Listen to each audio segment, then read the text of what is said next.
Now, let's start with introduction of our group members, starting from Adlina Afilah binti Ayub, Nur Afrina binti Hasni, Nur Edina binti Isham, and Shifa Sufia binti Mustakim.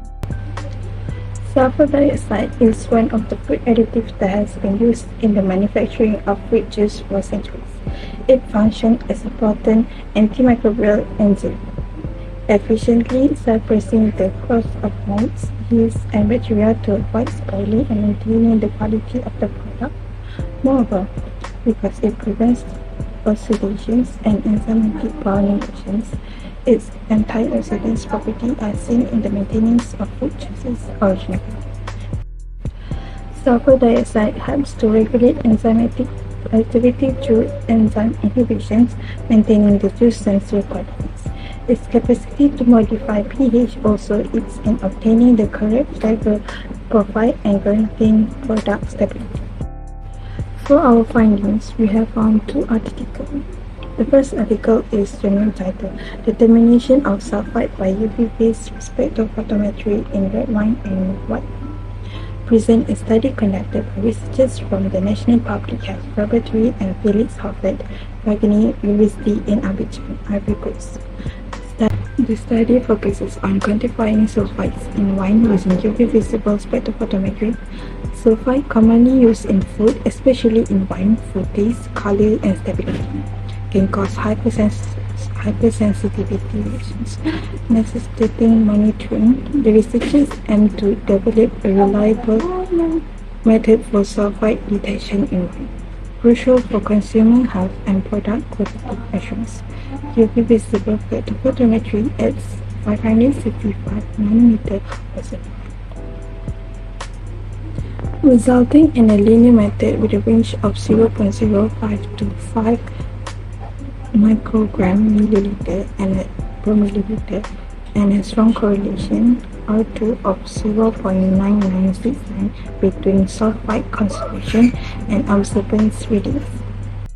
With the second article, which is Sensing Free Sulfur Dioxide in Wine, the article discusses the development of a novel technique for measuring free sulfur dioxide in wine using a colorimetric reaction as a suspended core optical fiber sensing technique. The method allows quantification of free sulfites in small volume samples, including liquid model wine solutions and finished white wine samples. The colorimetric reaction involving para-rosanilin (PRE), formaldehyde, and sulfites was characterized in cuvette with a UV-based spectrophotometry before being integrated into suspended core optical fibers for sensitive absorption analysis of wine samples. The study successfully quantifies sulfite concentration in wine, demonstrating good linearity and accuracy in the calibration curves of the fiber sensing platform. The maximum absorbance was observed at approximately 550 nanometer, crucial for ensuring a linear calibration curve at the laser wavelength 532 nanometer used in the suspended core optical fiber platform. The calibration curve was created using the observance at the maximum peak and at 532 nanometer. Both positions of the spectrum showed linear observance with an R-square of 0.9977 at 532 nanometer and 0.993 at the maximum peak. For methodology, we have divided it into three parts. Part 1, preparing the sodium sulfite stock solution. Part 2, preparing the sodium sulfite working solution. And part 3, using UV spectrophotometer to determine sulfur dioxide in apple juice. For part 1, 1.26 gram of sodium sulfite were weighed using digital weight. Then, the sodium sulfite were diluted with distilled water in a beaker. The solution then transferred into a 100 ml volumetric flask, and distilled water was added until it reached the graduation mark. For part 2, 4 working solutions at 0.05 m, 0.025 m, 0.0125 m, and 0.0065 m were prepared in 100 ml volumetric flask by diluting from the stock solution that was prepared in part 1. For part 3, the 4 working solutions were transferred into a cuvette and same goes to the apple juice. This has been done to determine the concentration of apple juice by using UV spectrophotometer. The absorbance was measured between 200 nm and 700 nm. Lastly, the spectrum was observed and analyzed.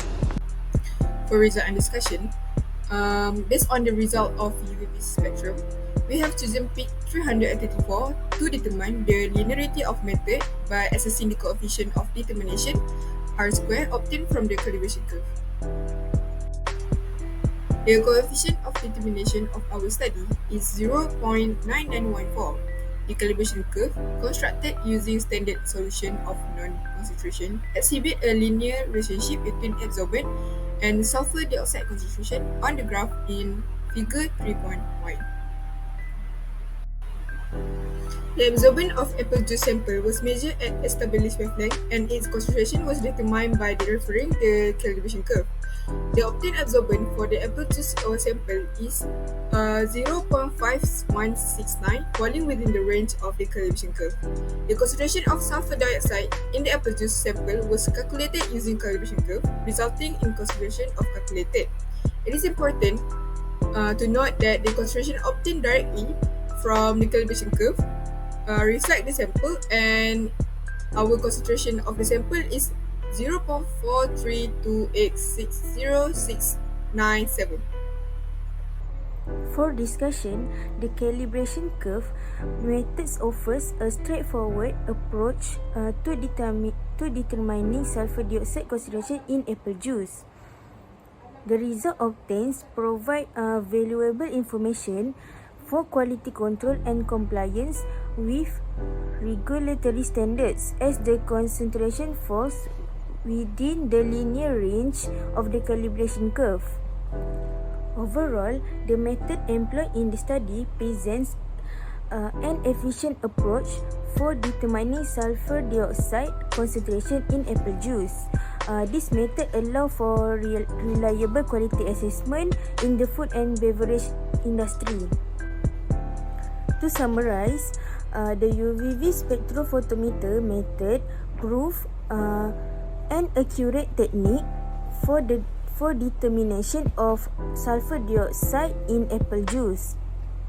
The method exhibited high sensitivity, precision, and selectivity, making it suitable for routine quality control in the food and beverage industry. The UV spectrophotometer method proves that the higher absorbance, the higher concentration. That's all from us. Thank you.